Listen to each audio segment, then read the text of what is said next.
이현보의 어부단가라고 하는 연시조에 대해서 살펴보도록 하겠습니다. 이 작품은 조선 중기 문신인 이현보가 관직에서 물러나 고향으로 돌아가 지은 연시조라고 보시면 됩니다. 일수의 종장에서, 시조니까 세 줄이잖아요. 세 번째 줄, 인간 세상을 다 잊었거니 라고 말하며 속세로부터 벗어나 자연을 벗삼아 지내는 삶에 만족하며 지내는 화자의 모습이 드러납니다. 하지만 오수의 종장에서는 어주, 배죠. 어부의 배에 누워있은들 잊은 때가 있으랴 라고 노래하면서 속세에 대한 미련을 버리지 못한 우국충정을 드러내어 어떤 변화된 화자의 태도, 마인드를 드러낸다. 그리고 우리는 그것을 확인할 수 있다 라고 보시면 되겠습니다. 자, 전체 5개의 수로 이루어져 있다. 한번 볼까요? 이 중에 시름 없으니 어부의 생에 이로다. 이력 편주를 만경파에 띄어두고 인세를 다 잊거니 날가는 줄을 알랴. 굽어보니 천심녹수 돌아보니 만첩정산 십장 홍진이 얼마나 가렸는고 강호에 월백하거든 더욱 무심하여라. 청하에 밥을 싸고 농류에 고기 꿰어 노적 화총에 배에 메어두고 일반 청의미를 어느 분이 아르실고 산두에 한운이 일고 수중에 백구가 나네 무심코 다정하니 이 두것이로다. 일생의 시름을 잊고 너를 쫓아 놀리라. 전체적으로 분위기 알겠죠? 자연과 함께 놀자, 자연 친화 뭐 이런 얘기가 많아요. 그죠? 장안을 돌아보니 북거리 천리로다. 어주에 누웠은들 잊은 적이 있으랴. 두어라 내 시름 아니라 제세연이 없으랴. 라고 되어 있습니다. 자, 그럼 우리가 한행 한 구절 한 구절 살펴보도록 하겠습니다. 일수, 이 중에 인간 생활 중에 시름 없으니 시름, 근심, 걱정이 없는 것이, 이때 없으니는 은 플러스 이에요. 이렇게 보면 돼요. 어부의 생애이로다. 이때 어부를 우리가 흔히 가어옹이라고 그래요. 가어옹이 뭐냐? 가짜 어부 늙은이에요. 이게 무슨 소리지? 라고 한다면 우리가 좀 전에 이현보는 문신이라고 그랬어요. 그죠? 무신이 아니고 칼제비가 아니고 글 가지고 하는 신하예요. 양반이죠. 양반이니까 먹고 사는 어부가 아니라는 거예요. 그냥 사대부예요. 그냥 자연을 즐기는 사대부이다. 자연을 즐기는 사대부를 우리가 이 사람은 뭐라고 했냐면 자기 자신을 어부라고 얘기했단 말이야. 근데 우리가 읽을 때는 에이 그 가짜지 이렇게 보는 거예요. 생애이로다. 이때 생애를 우리가 뭐 인생 이렇게 해석하면 안 됩니다. 이건 라이프의 의미예요. 요건 이렇게 별표 쳐놓을게요. 고전시가에서 자주 나오는 단어인데 쓸데없이 틀리지 말도록 합시다. 생활 내지는 삶이다. 그러면 인간 생활 중에 시름, 근심이 없는 것은 강호한정, 자연을 즐기는 사대부의 생활 1호다 라고 이해하시면 되겠네요. 그렇죠. 사대부의 생활, 양반의 생활이면 먹고 사는데 지장 없죠. 굳이 일 안 해도 되죠. 그 다음에 자연은 즐기죠. 거의 탑이지 탑. 자, 그러면 어부의 생애가 어떤 건데 한번 볼까요? 어부의 생애는 이력편주, 잎사구, 나뭇잎이에요. 자, 나뭇잎처럼 작은 배를 만경파에 띄어두고 한없이 넓은 바다에 띄어두고 사는 삶. 요게 이제 바로 뭐가 되겠습니까? 요게 화자가 얘기하는, 작가가 얘기하는 어부의 생애가 되겠네요. 그죠? 인간 세상을 다 잊었으니 인간 세상, 인세, 속세, 미진, 홍진, 여염 내지는 여항이라고도 합니다. 잊었거니 잊고 있으니 시간 가는 줄을 알겠느냐. 시간 가는 줄을 모른다. 한마디로 말해서 세상사는 어떤 세상사의 어려움이라든가 고통이라든가 이런 걸 다 잊어버리고 자연 속에서 즐기는 사대부의 생활이 최고다 라고 하는 세상사를 잊은 어부의 한가로움에 대해 이야기하고 있다 라고 보시면 되겠네요. 이수 봅시다. 이수 굽어보니, 굽어본다는 거 허리를 굽혀서 이렇게 내려다보는 거예요. 허리를 굽혀서 내려다보니까 천심녹수야. 천심이야. 천길이나 되는 푸른 물을 내려다보니 천길이나 되는 푸른 물. 자, 녹수니까요. 시각적 심상이고요. 뒤를 돌아보니 만첩청산, 만첩첩첩첩첩이 만번이야. 한마디로 겹겹이 둘러싸인 청산, 푸른 산. 자, 무슨 말입니까? 자, 화자가. 자, 밑을 보니까 천길 낭떠러지야. 우와. 뒤를 보니까 뭐야? 산이야. 산이 이렇게 있어. 화자는 어디에 있어? 여기 서 있는 거야, 이렇게. 자, 굽어보니 천심녹수이다. 돌아보니 만첩청산이다. 뭡니까? 그렇죠. 대꾸법이 쓰여지고 있네, 일단. 십장홍진을 얼마나 가렸는가. 십장홍진, 아까 홍진이 있었죠? 그죠? 미진, 여염, 여항, 인세. 자, 인간 세상이고요. 속세를 가리키는 말입니다. 얼마나 가렸는가라고 하니까 여기가 바로 뭐예요? 속세야. 십장홍진. 속세. 이 속세를 나는 뭐 하고 싶은 거야? 가리고 싶은 거야. 뭘로? 그렇지. 만첩청산으로. 뭘로? 천심녹수로. 됐습니까? 여기까지? 그렇다면 화자가 있는 공간과 그 다음에 저쪽에 있는 공간이 이렇게 대비를 하고 있죠. 화자가 있는 공간은 어디예요? 그렇죠. 강호죠. 강호, 화자의 공간 자연과 그 다음에 십장홍진, 인간세상, 속세가 어떻게 되고 있다? 대립이 되고 있다. 뭘로 대립되고 있어? 시간이야? 공간이야? 그렇죠. 대립적 공간이죠. 그래서 여기는 거부하는 공간, 여기는 내가 추구하는 공간. 자, 그럼 강호가 어떤데? 자연이 어떤데? 월백해. 월백해? 달이 하얘. 자, 달빛이 밝게 비친다는 거예요. 시각적 심상이고요. 더욱 무심하여라. 무심하다 그러면 어떤 욕심이 없다. 뭐에 대한 욕심이 없다? 십장홍진에 대한 욕심이 없다. 한마디로 나는 자연에서, 강호에서 유유자적하며 살겠다 라고 이해하시면 되겠습니다. 그래서 자연에서의 유유자적. 자, 제 3수 가겠습니다.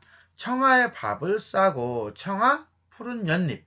푸른 연잎에 밥을 싸 먹는 거니까 그냥 쌈밥 해 먹는 거네. 그죠? 녹류 푸른 버드나무 가지에 고기를 꿰어 라고 하는 건 생선을 그냥 쭉 꼬치해 먹는 거네. 그죠?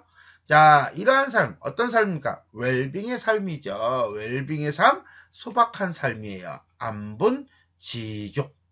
노적 화총에 갈대꽃과 억새풀이 가득한 곳에 배를 메어두고 이러한 삶을 사는 것에서 기가 막힌 어떤 즐거움이 있을 거예요. 그죠?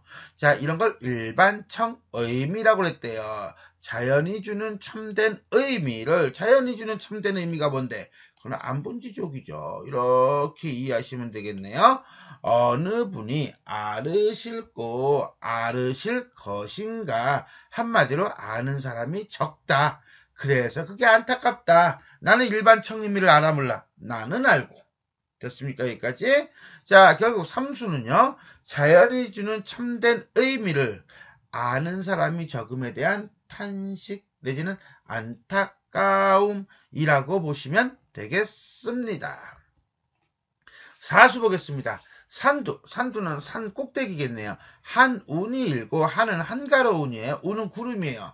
한가로운 구름이 일어나고 수중 물속에는 하얀 기러기가 나네. 기러기가 물속으로 날아? 에이, 그게 아니라 물에 비치네 정도로 이해하시면 될 거예요. 그럼 화자는 지금 어디 보고 있는 거야? 하늘 보고 있는 거야? 물 보고 있는 거야? 물 보고 있는 거죠.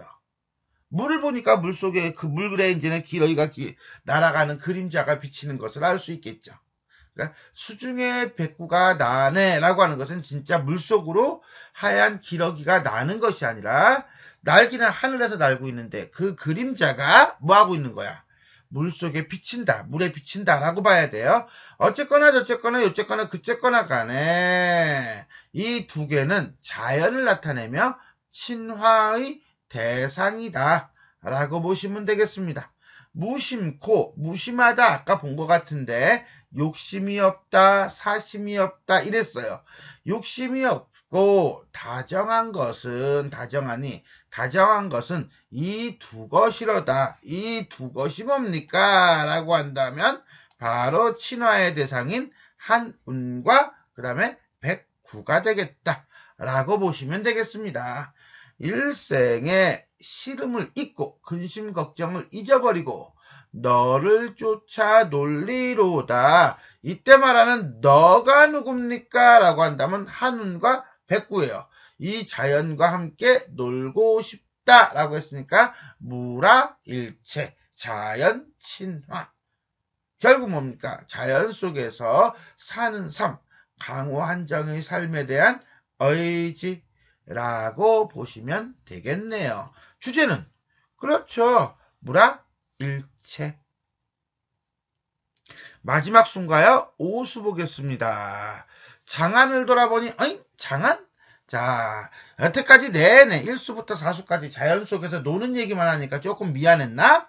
자, 장안이라고 하는 것은 수도, 한양, 내지는 속세를 나타냅니다. 돌아보니 북궐은 대궐이에요. 대궐, 임금님이 계신 곳이 천리로다. 심리적으로 거리감이 있네요. 하지만 임금을 그리워하니까 연군지정이고요. 나라를 걱정하니까 우국지정이에요. 즉 여기서는 뭐예요? 충에 대한 이야기를 하고 있는 거죠. 어주에 누워있은들, 어주라고 하는 건 어부가 타는 배, 즉 화자의 공간이에요. 자연이에요. 그렇다면 이 둘은 역시 마찬가지로 뭡니까? 공간이 대립되고 있다. 이렇게 보시면 되겠습니까? 오케이. 누워있은들, 은거하고 있은들, 잊은 적이 있으랴. 잊은 적이 있다, 없다? 잊은 적이 없다. 한마디로 뭡니까? 속세에 대한 미련이 있네요. 내적 갈등이 나타나고 있네요. 그러면 어떻게 할까? 그치, 서울로 가서 벼슬을 하든가, 아니면은 임금을 버리든가, 둘 중에 하나겠죠? 근데 이게 지금 조선시대잖아. 임금을 버리면, 그건 역적이지. 그런데, 또 서울로 가고 싶지는 않지. 근데 두 마리 토끼를 다 잡고는 쉽지. 그래서 얘는 뭐라고 합니까? 두어라.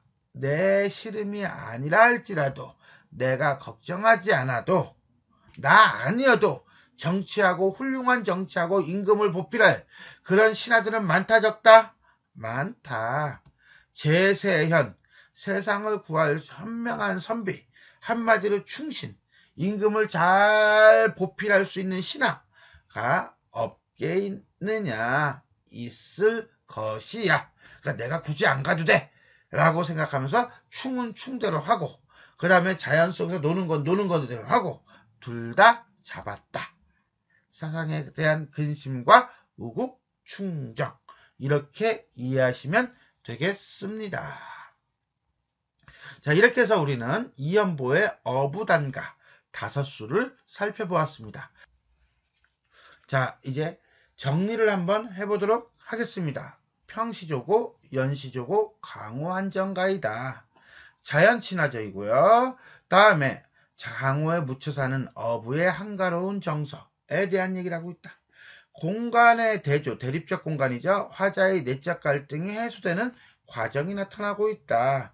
자, 공간이라고 해봐야 뭐 자연과 속세와 자연이 되겠네요. 그죠? 자, 첫 번째 수에서는 어떻습니까? 첫 번째 수에서는 일엽현주 만경파를 자연으로 본다면 인세를 속세로 볼 수 있겠죠. 인간세상. 두 번째 수에서는요. 천심록수 만첩청산 강호죠. 근데 여기는 십장 홍진을 속세로 보겠습니다. 이 두 개는 기본적으로 대립의 형태예요. 버시스예요. 긍정과 부정의 형태를 띱니다. 그러다가 3수하고 4수에서는 구체적인 속세의 장면이 나오지 않고요. 그냥 일반 청의미라든가 한운과 백구, 너를 쫓아 놀리로다 라고 해서 자연과 친화하는 그런 삶을 보여주고 있습니다. 그러니까 여기까지는 힘의 균형이 철저하게 자연 속에 있어요. 그러다가 마지막 5수에서는 어주와 북궐이 나옵니다. 이 북궐을 부정적 공간으로 볼 수는 없어요. 그죠? 이것도 긍정적 공간이에요. 하지만 이 어주하고 대립되는 공간은 맞아요. 그 사이에서 우리는 내적 갈등이 나타나고 있다. 뭐와 뭐의 내적 갈등? 자연 친화와 우국지정의 내적 갈등이다. 왜? 만약에 이게 부정이라고 한다면 이건 갈등할 이유도 없는 거야. 버리면 되는 거야. 그러니까 여기서는 갈등이 안 나타나잖아. 근데 여기서는 둘 다 긍정이기 때문에 갈등이 나오게 된 거예요. 그 갈등을 해소하는 과정에서 누구를 내세웁니까? 제세현, 세상을 구할 수 있는 현명한 선비를 내세움으로써 갈등이 해소되고 있다라고 보시면 되겠습니다. 두 번째, 시선의 이동에 따른 시상전개이다 라고 되어 있습니다. 자, 1수부터 5수까지를 전체적으로 하나의 맥락으로 보겠다 라고 본다면 이렇게 보시면 돼요. 자, 처음에 뭐 봅니까? 만경파를 보죠. 만경파를 보다 그 다음에 뭡니까? 천심녹수를 봅니다. 천심수 구보다 보니 천심녹수, 그 다음에 돌아다 보니 어딥니까? 그렇죠. 만첩청산이죠. 그러다가 어주에 누워쓴들 잊은 적이 있으랴 배죠. 배에다가 그 다음에 산두, 에는 한운이 일고 수중, 에는 백구가 나니 해서 산두, 산꼭대기와 수중을 봅니다.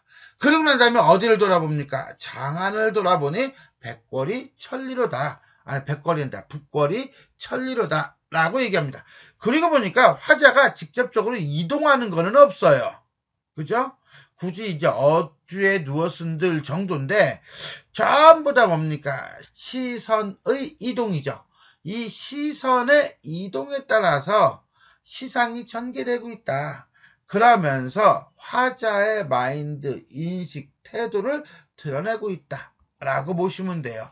결국 이 시는 전체적으로 볼 때 시선의 이동에 따른 시상 전개가 나타나고, 그 다음에 그것을 통해 대상에 대한 화자의 인식을 드러내고 있다 라고 보시면 되겠습니다. 자, 지금까지 우리는 이현보의 연시조, 어부단가에 대해 살펴보았습니다. 지금까지 내용이 도움이 되셨다면 좋아요와 구독 버튼 눌러주시기를 바라겠습니다. 그리고 알람 설정 부탁드리겠습니다. 수고하셨습니다.